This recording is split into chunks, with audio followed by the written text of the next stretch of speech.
Going from the hot sandy dunes of Merzega to the foggy fjords of Norway seems like a huge jump, but the idea was born on the same trip.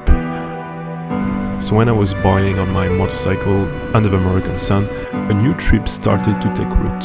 Right there, alone in all that sun, the dream of Norway's cold lakes and mountains was born. So this summer, instead of staying in Brittany in France, where the beaches are warm and the sea allows me to fish and surf, I decided to go north to see fjords and mountains diving into the sea.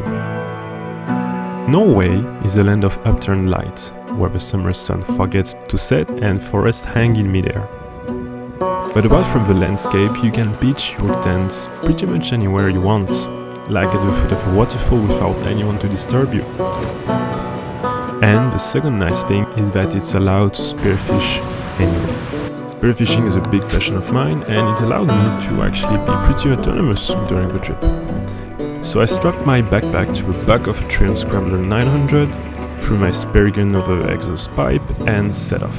I had no plan really, just a vague idea: follow the winding roads of the north, sleep where the sky allows it, and dive when I need a break from the pack.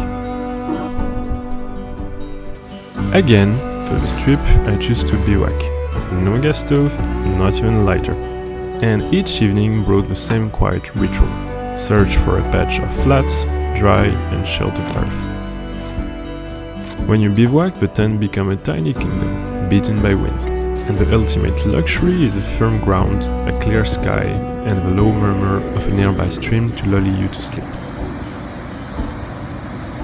I only carried a fire still, and the stubborn desire to do things the old way. Lighting a fire teaches you humility, especially when the rain has soaked every root and the wood has been rotting for days. But with a bit of breath, technique and patience, flames always emerge, just enough to grill a fish, dry out a pair of socks, warm the hands and calm the mind. Living partially on what I could catch and cook, cooking only when the weather allowed me to, that was my way across Norway. Not as a conqueror riding in a group in a big GS on the highway, but as a quiet guest.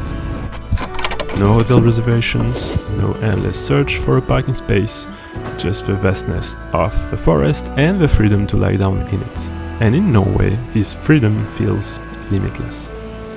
Anyway, if you like motorcycles, bivouac and spearfishing, you're in the right place.